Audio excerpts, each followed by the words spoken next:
మేము మా పుట్టి పెరిగిన గ్రామంలో మేము గ్రామ ప్రజలకి మౌలిక ప్రాథమిక సౌకర్యాలు త్రాగునీరు, రోడ్లు, డ్రైన్లు, మరి శానిటేషన్ లాంటి సౌకర్యాలు కల్పించవచ్చని చెప్పి ఎన్నో ఆశలతో ప్రజలకు ఎన్నో హామీలు ఇచ్చి మేము సర్పంచులుగా గెలవడం జరిగింది సార్.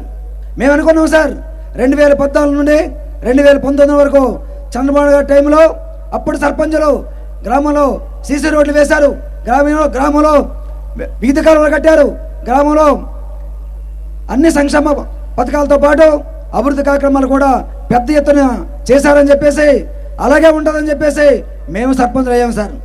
అయితే సార్ మేము సర్పంచులు అయిన తర్వాత మరి రాష్ట్ర ముఖ్యమంత్రి జగన్మోహన్ రెడ్డి గారు మరి ఎంతో గొప్పగా సచివాలయ వ్యవస్థ తీసుకొచ్చి మా సర్పంచుల మీద మమ్మల్ని మాకున్న అధికారాలని వాలంటీర్లు కట్టబెట్టి మేము గ్రామంలో పెన్షన్లు ఇచ్చే అధికారం సర్పంచ్గా ఉండేది.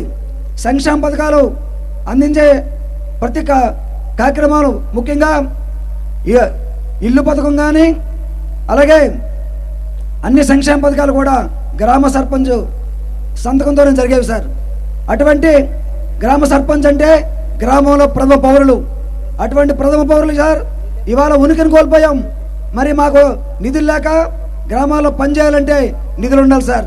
ఈ రాష్ట్ర ప్రభుత్వం ఏదైతే రాష్ట్ర ఫైనాన్స్ కార్పొరేషన్ ద్వారా ఇవ్వాల్సిన నిధులు 1 రూపాయి కూడా ఇవ్వకపోగా కేంద్ర ప్రభుత్వం మాకు ఇస్తున్నటువంటి 15వ 16వ ఆర్థిక సంఘం నిధులు కూడా 1 రూపాయి కూడా మాకు ఇవ్వకుండా దొంగదారిన రాత్రి పంచాయతీ ఖాతాలు ఖాళీ చేసిన కనుక ఈ రాష్ట్ర ముఖ్యమంత్రి జగన్మోహన్ గారు చెక్కిందని చెప్పేసి ఈ సందర్భం తెలియజేసుకుంటాం సార్. అయ్యా మేము అధికార పార్టీలో ఉండి ప్రజలు అడుగుతూ ఉన్నారు, ఏమయ్యా సర్పంచ్ రోడ్డు వేయమేమి, ఏమయ్యా సర్పంచ్ వీధి కాలువ కట్టవేమి, ఏమయ్యా సర్పంచ్ వీధి కోల ఏమిటంటే డబ్బులు లేవంటే అధికార పార్టీలో ఉండి ఇలా చెప్పడానికి సిగ్గు లేదని చెప్పేసి జనమమ్మల్ని అడుగుతుంటే జనానికి సిగ్గుపడి ముఖం చాటేసుకొని గ్రామాల్లో తిరిగే పరిస్థితి వచ్చింది సార్. కాబట్టి గ్రామాలు అభివృద్ధి చేసుకోలేకపోతున్నాం. కాబట్టి ఈ పార్టీలో ఉండి మేము మరి ఈ కొండువ చూపించే అధికారంలోకి వచ్చాం. మాకు సిగ్గుగా ఉంది సార్. ఈ కొండువాను ఉంచాలా ముఖ్యమంత్రి గారు, మీలో చలనం రావట్లేదు. కాబట్టి ముఖ్యమంత్రి గారు మీకు చెప్తా ఉన్నాం, సమయమాసనమైంది.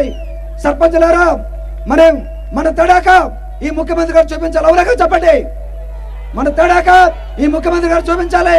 సర్పంచులారా రేపు రాబోయే ఎన్నికల్లో మనకు ఎవరైతే నిధులు ఇస్తారో, మన గ్రామాలు ఎవరైతే బాగు చేస్తారో, మనం గ్రామంలో సగర్వంగా సర్పంచుని కాళ్ళ దగ్గర చూపించుకోవాలంటే రాబోయే రోజుల్లో మరి ముఖ్యమంత్రి గారు చంద్రబాబు నాయుడు గారు